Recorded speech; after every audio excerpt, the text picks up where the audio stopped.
kamu nanti kalau menjadi pemimpin atau menjadi pimpinan kelompok atau organisasi, kalau ada masalah jangan ditunda-tunda. Masalah itu harus cepat diselesaikan. Yang harus dicontoh generasi muda, tidak cepat putus asa. Kalau lagi gagal jangan putus asa, dicari apa kegagalannya.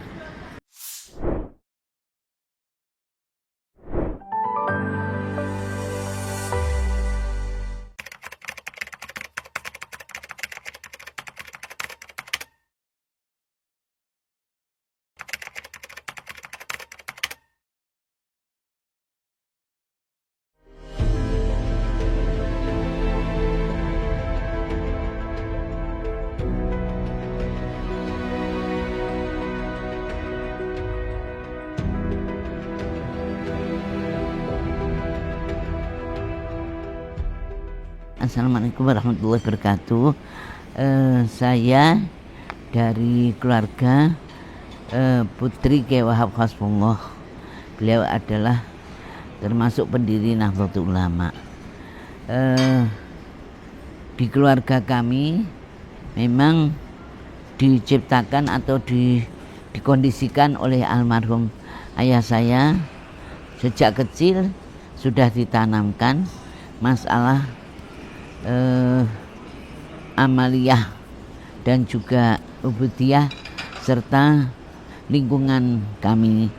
Kami memang dari keluarga pesantren. Jadi ya itulah yang menjadi kewajiban ayah saya, sehingga sejak kecil sudah ditanamkan kedisiplinan dalam ibadah. Jadi kami selalu kecil itu diajak jamaah, apakah waktu subuh dan maghrib, kadang-kadang isya. Karena kalau zuhur dengan asar itu kita banyak kesibukan, sehingga disitulah ayah dan ibu mengajak kita sering mengadakan berjamaah berkumpul dan juga mengadakan semacam bacaan wirid gitu. Nah, karena dari kecil kami ditanamkan gitu, ya otomatis ketika saya keluar dari sekolah, saya kecilnya itu sekolah rakyat dan siangnya sekolah madrasah. Sehingga rakyat kami lakukan karena kedisiplinan itu ada di dalam sekolah rakyat. Madrasah disitulah pendalaman agama. Sehingga kami dua, ketika selesai dari rakyat saya sekolah SGA, Sekolah Guru Agama.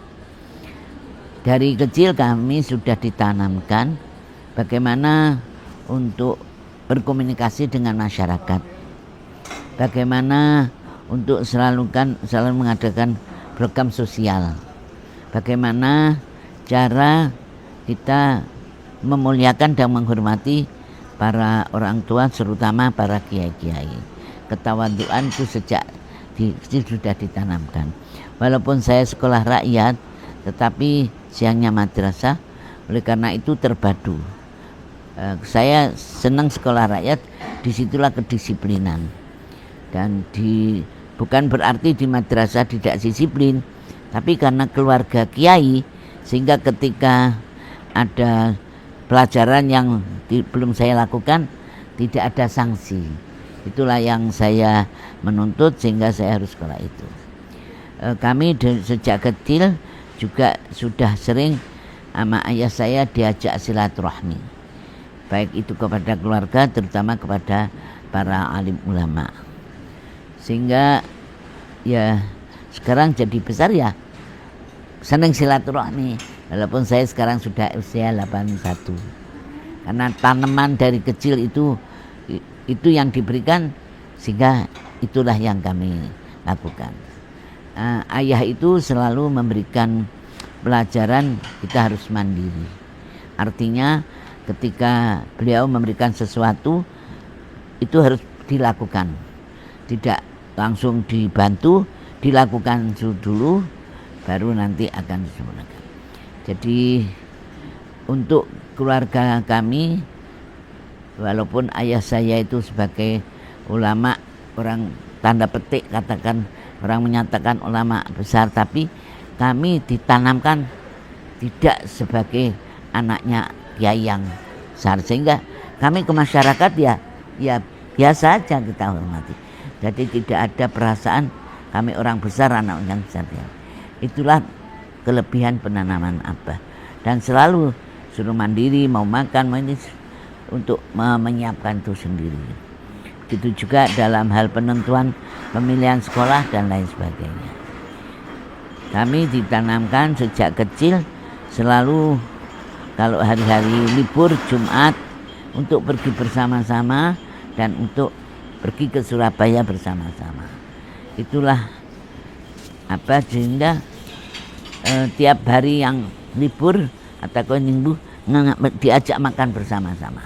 Dan apa itu membeli seperti kambing, sampelnya atau ayam atau bandeng untuk dimasak dan dimakan bersama-sama. Sehingga dengan beliau mendidik itu kami akhirnya bersamaan itu sangat kuat. Kami juga diajarkan untuk belajar takrib, belajar Quran itu beliau yang memberikannya. Jadi itulah kesan kami, hormat kami, memuliakan kami kepada orang tua, karena saya merasa sejak kecil itu selalu dibimbing dan diarahkan. Ketika saya sudah keluar dari SD, maka saya belajarnya di kota, di Solo. Di situ saya sekolah SGA. Dan kami juga dibiasakan pada saat kecil dulu saya makannya dengan nasi jagung. Saya yang disuruh untuk giling jagung itu. Dan jagung itu ada berapa kilo suruh gantian giling. Jadi mulai kerja keras, kerja untuk bagaimana untuk bisa makan, karena waktu kan zaman Belanda itu sudah diberikan oleh ibu saya demikian juga. Jadi tanaman itu yang dijadikan kekuatan keluarga kami, kekuatan untuk birrul walidain kami, hormat kami kepada ayah, dan untuk kasih sayang, itu yang saya rasakan.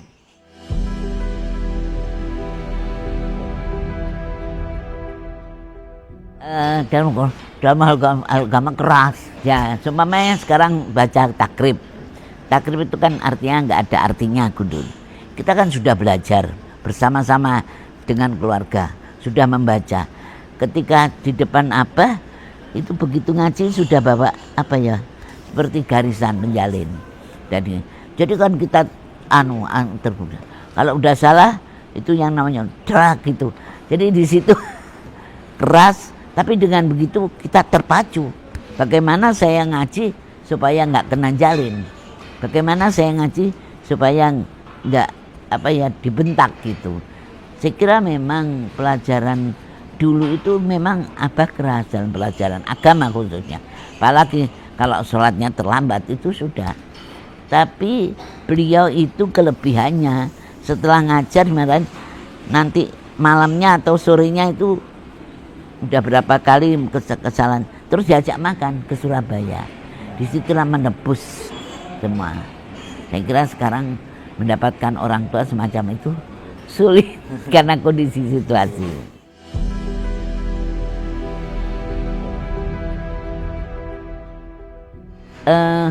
Saya tidak bisa melupakan Abah itu pada saat saya diajari wudhu. Jadi wudhu itu pakai kendi.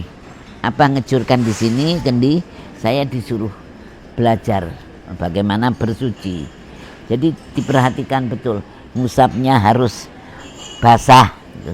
Terus sampai ini sikut, itu harus sampai basah. Ketika nanti ada yang tertinggalan, diulang. Disitulah maka saya semakin hati-hati sampai detik ini. Saya kalau wudhu selalu harus apa yang saya cari kecil, karena wudhu itulah adalah syarat mutlak bisa bisa diterimanya oleh Allah. Kalau wudhunya nggak baik ya bagaimana sholatnya bisa diterima? Itu terkesan. Jadi ketika saya sudah besar, saya mengajar anak-anak, ya itu yang saya ajarkan.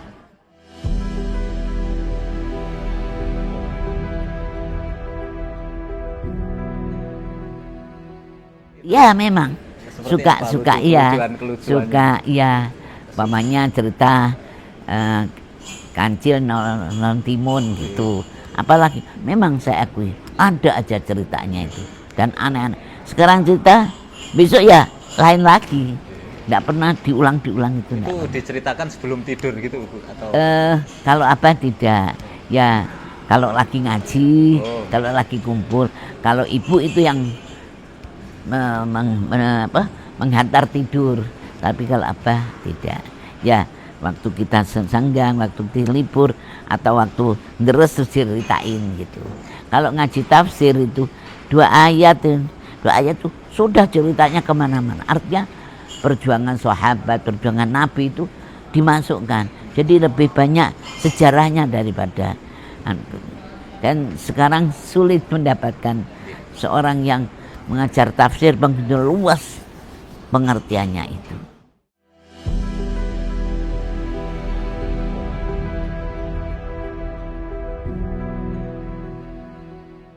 Jadi begini, Abah itu memang dengan umat itu sangat dekat. Ya kita, tapi kelebihannya Abah miliknya umat, tapi kita merasa bangga. Dengan begitu kita menjadi contoh gitu. Dan Abah itu selalu menyisihkan waktu. Tadi kan saya cerita, beliau kan sering tinggal di Jakarta. Ketika pulang itu pasti dia belanja ke pasar sendiri pakai dokar. Dia langsung masak, langsung anak-anaknya diajak. Itu kan satu pendekatan. Kadang-kadang kita diajak, habis tadi dimarahin, diajak ke Surabaya beli nasi rawon. Jadi itulah pendekatannya Abah. Sehingga kami itu walaupun Abah jarang di rumah, tapi merasa bahwa Abah itu melakukan. Dan itulah yang diciptakan, dilakukan, sehingga anaknya sekarang yang ikut. Ya maaf, saya DPR 3 kali, Pak Hasib, Bu Munjidah, hampir semuanya itu. Jadi walaupun saya DPR, tapi tetap saya fungsinya sebagai ibu rumah tangga, karena sudah ditanamkan. Oleh karena itu saya secara pribadi tidak merasa ngiri, getun, enggak. Saya bangga punya ayah yang bisa ngayomi umat, tetapi membesarkan anaknya dan kasih sayangnya kepada anaknya.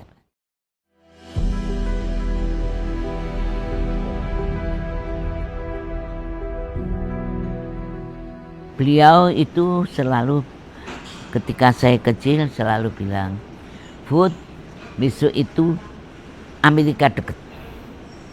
Amerika, Australia, Inggris semua itu dekat. Dunia nanti akhir-akhir zaman tuh mengecil. Saya pikir masuk dunia mengecil.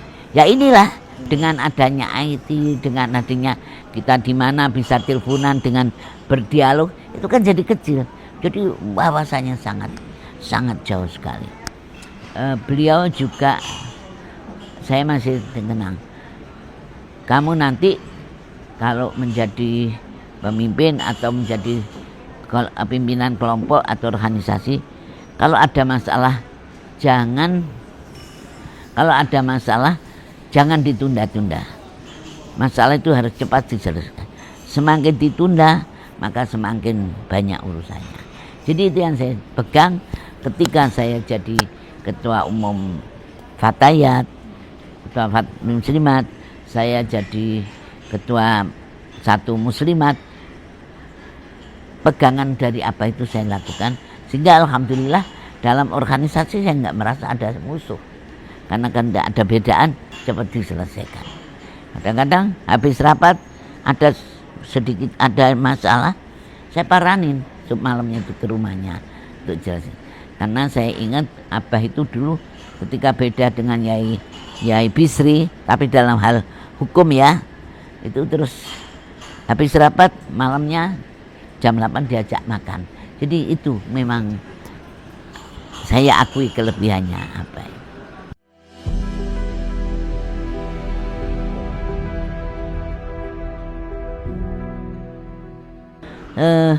Beliau itu tidak pernah menyatakan bahwa beliau itu penggerak penggiri, tidak. Tetapi di dalam cerita-cerita peranan seorang pemimpin harus begini. Dan beliau selalu itu tadi memberikan satu contohnya, sehingga anak-anaknya itu menghadapi masyarakat, menghadapi keluarga ya biasa aja merangkul. Nyun sewu sampai Mbak Khofifah itu bilang, Bu Mahfudoh kok putranya Mbak Wahab tidak seperti pondok-pondok yang lain. Yang lain tuh mesti ya kemegus ini, kami tidak ada. Kata ya ada pekerjaan ya kita lakukan bersama. Jadi memang tidak ada apa itu menunjukkan saya seorang tokoh, enggak. Ya cerita perjuangan saya di sini, perjuangan ketika saya mendirikan NU, saya keluar Jawa sebulan 2 minggu.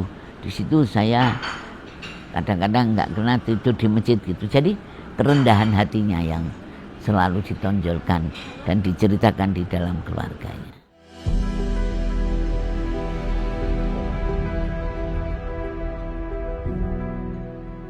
Ya memang seorang politik itu harus ya Mas, selalu kebijakan itu, karena kadang-kadang warna merah belum tentu itu merah. Strategi itu yang beliau ajarkan, dan beliau itu ketika Abah saya kan nyun sewu, saya kan ibu yang terakhir. Jadi ketika Abah itu puncak-puncaknya itu saya masih di SD, tapi saya mengamati begitu Abah datang tuh yang namanya halaman tuh penuh. Dulu kan pakai sepeda ancal, penuh kiai-kiai itu pada datang sana, dilayani dari pagi sampai sore.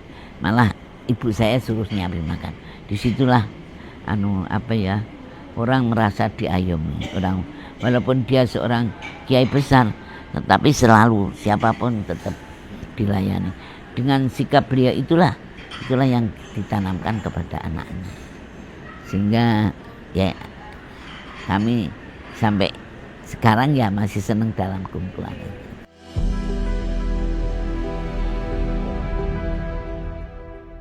Abah itu kesukaannya kambing itu, biar sepuh masih kambing. Di sate atau di sate ya di kabab. Di kabab itu dicincang-cincang, terus dikasih bawang merah, merica, dikepelin, ditusuk, namanya kabab, dan dibakar dengan arun, tidak mau dengan kompor. Apa itu senangnya, bandeng juga suka, daging ya suka, tapi tidak seperti dengan kambing. Kalau terus terang, kalau sayuran ya kurang begitu, ya biasalah Jawa Timur. Jadi senangannya itu yang paling menonjol bandeng, udang, terus kalau ikan itu daging, ikan kakap, ikan gitu, di antaranya itu.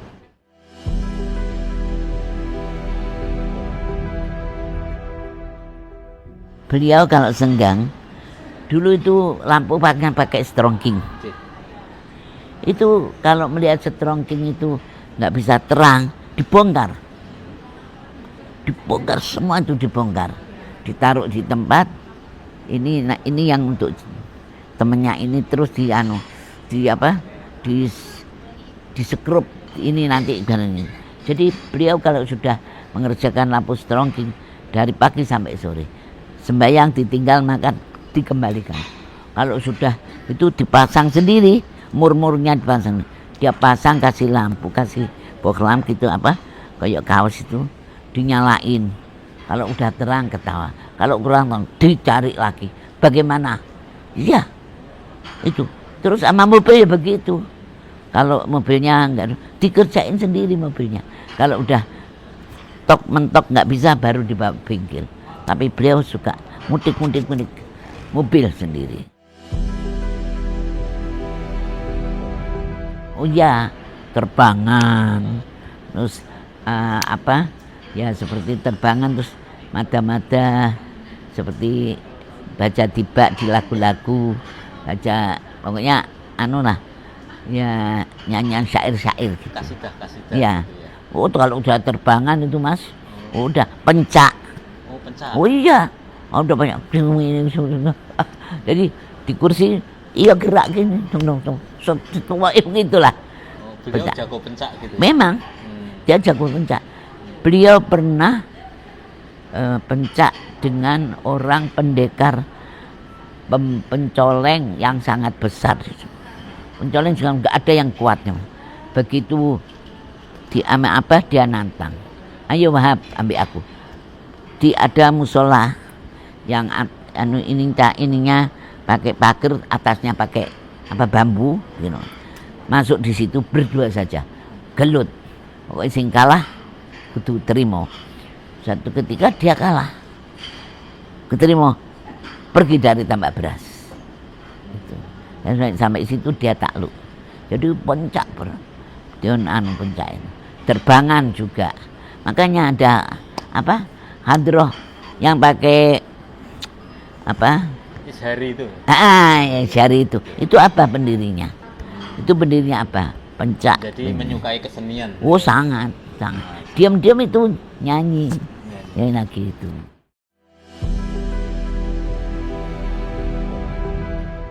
Ya waktu itu memang dunianya Umi Kulsum terus sama ya yang lagu-lagu perempuan itu.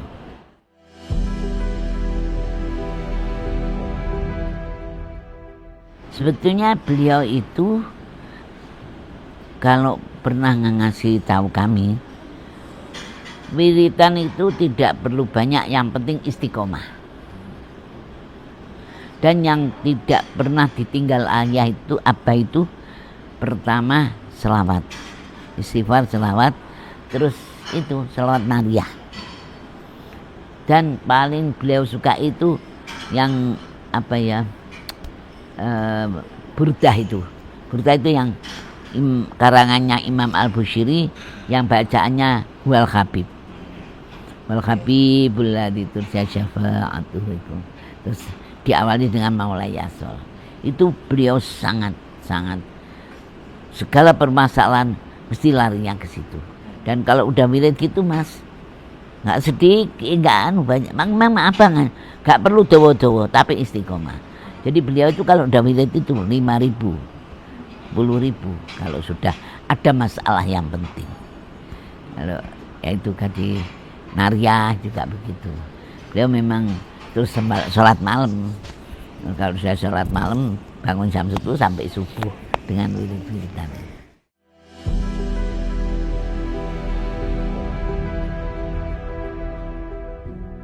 Saya kira itu memang satu tidak kuat puasa. Jadi kalau udah puasa dari pagi sampai duhur tidur, bangun sholat, nanti kalau sudah duhur baru beliau terus pegang Quran sampai asar maghrib. Jadi kalau udah pagi itu habis sahur itu mesti tidur, dan tidurnya itu pasti semacam perutnya itu ditindih sama guling gitu loh Mas. Jadi kayak melungker gitu. Aku. Jadi yang memang itu nggak kuat. Tapi kalau sudah duhur baru sembahyang duhur, asar sampai maghrib. Tapi kalau malam ya itu jarang tidur, karena beliau kalau malam kan ngajar tafsir ya Mas, dari jam 8 sampai jam 12.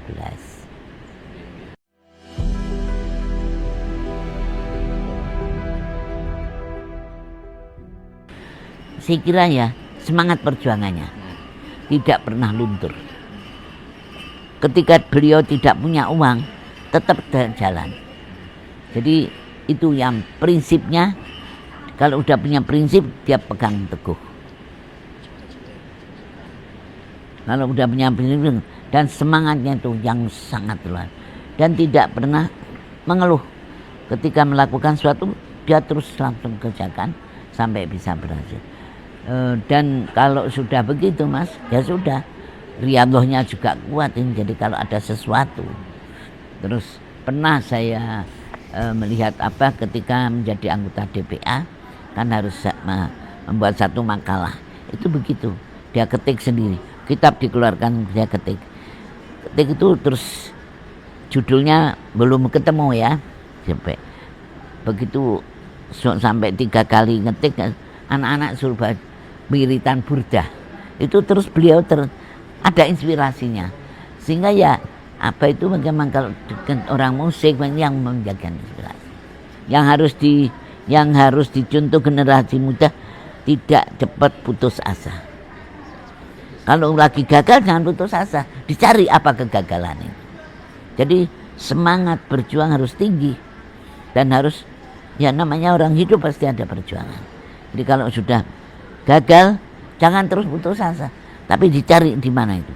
Di situ keuletan itu. Memang beliau itu kalau sudah perjuangan terus dikejar.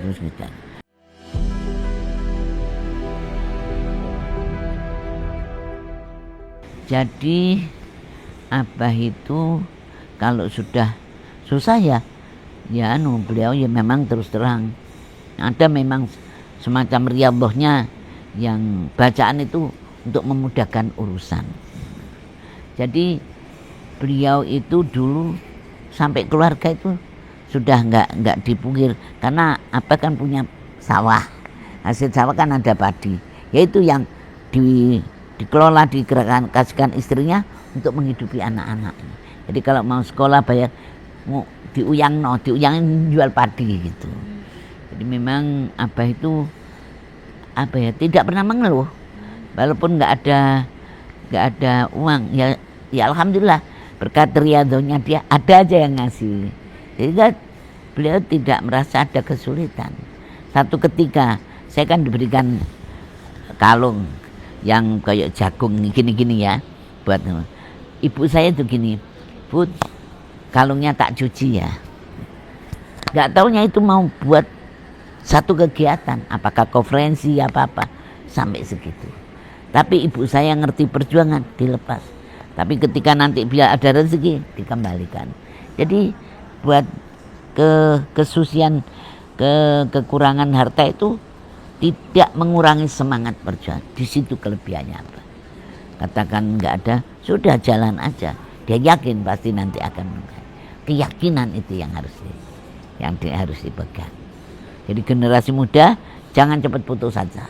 Keyakinan yang dia lakukan, kalau gigih pasti berhasil dan harus sabar. Itu. Jadi jangan mudah goyah, jangan mudah. Jadi istiqomah itu juga harus dimiliki generasi sekarang. Insya Allah. Ini yang dimiliki anak-anaknya yaitu soal urusan uang nanti, yang penting jalan. Mudah-mudahan sampean tetap semangat, tetap gigih. Perjuangan itu mesti ada pengorbanan. Jadi disitulah kenikmatan perjuangan itu. Ini saya tambahkan dari saya. Terima kasih, selamat berjuang, selamat malam. Assalamualaikum warahmatullahi wabarakatuh.